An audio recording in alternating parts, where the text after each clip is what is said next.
If he suddenly changed, it probably didn't happen overnight. You just noticed it overnight. Emotional detachment is rarely instant. It builds quietly, slowly, underneath everyday conversations and ordinary moments. One day, he was warm, attentive, consistent. Then something shifted. The texts became shorter, the calls less frequent, the emotional tone slightly colder. And you're left wondering what you did wrong. But here's the truth most people don't talk about. Men don't usually pull away randomly. They pull away when something inside them feels overwhelmed, pressured, or emotionally unsafe. And that doesn't always mean you did something wrong. Sometimes it simply means his emotional capacity and your emotional depth are moving at different speeds. Attraction feels light in the beginning. It's playful, voluntary, chosen.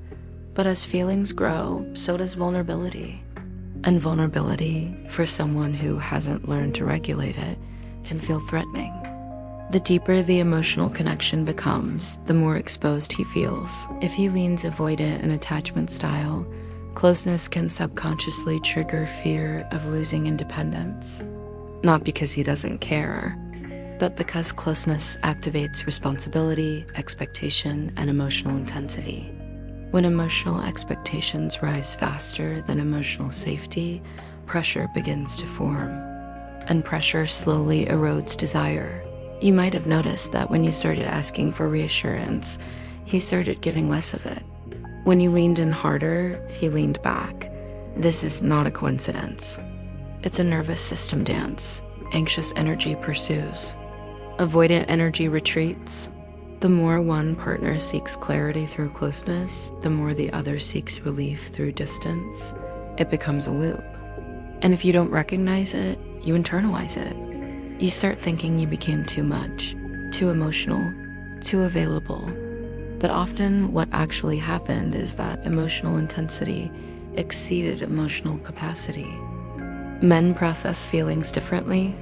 Many of them were never taught how to sit inside emotional vulnerability. When connection deepens, they may not feel equipped to hold it. Instead of communicating, "I feel overwhelmed," they communicate it through space, through silence, through reduced effort. And silence, to someone who craves connection, feels like rejection. So you try harder. You text more. You ask what's wrong. You attempt to fix what hasn't been verbally explained. But the more you chase clarity, the more he feels the weight of expectation. And weight reduces attraction. There's something important about masculine psychology that isn't often said clearly. Many men equate love with freedom. The moment love begins to feel like obligation rather than choice, desire weakens. Attraction thrives in autonomy, involuntary pursuit, in the feeling of, "I choose this," not "I have to maintain this." When a man senses he is becoming responsible for your emotional stability, even unconsciously, he may retreat to regain equilibrium. It's not always mature, but it is common. You might replay conversations in your mind, looking for the exact sentence that caused the shift. But detachment is rarely caused by one moment. It's cumulative. It's the slow build of emotional pressure, unspoken fears, and internal confusion. Sometimes he withdraws because he feels inadequate. Sometimes because he fears disappointing you. Sometimes because your depth requires a level of emotional maturity he hasn't developed yet. And sometimes he simply doesn't understand his own reactions. The most painful part is the inconsistency. When someone who once felt steady becomes unpredictable, your nervous system reacts. You become hyper-aware, hyper-vigilant. You analyze response times, tone changes, story views, social media activity. Inconsistency activates anxiety, and anxiety amplifies pursuit. But pursuit, when someone is overwhelmed, feels like suffocation. So he distances further, and you lean further in, until both of you are exhausted by a dynamic neither fully understands. Here's where power shifts. When you stop reacting from fear, everything changes. When you pause instead of pursuing, You allow emotional contrast to appear.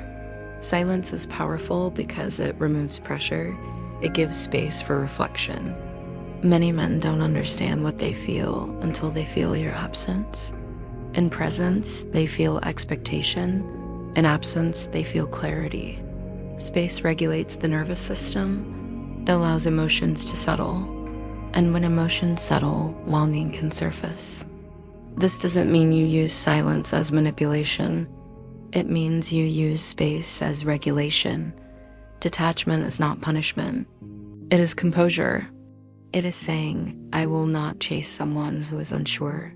Emotional steadiness is deeply attractive, not because it creates games, but because it signals security. When you remain calm instead of panicked, you subtly shift the dynamic. You communicate that your self-worth is not dependent on his immediate validation. If he suddenly changed, it may be because the relationship crossed from excitement into emotional depth. And depth requires skill. If he lacks that skill, distance feels easier than growth. That doesn't mean you weren't enough. It means he reached the edge of his emotional capacity, and instead of expanding it, he retreated from it. Sometimes he comes back, not because you begged, not because you explained more, but because space allowed him to process without pressure. When you disappear emotionally, he feels the shift.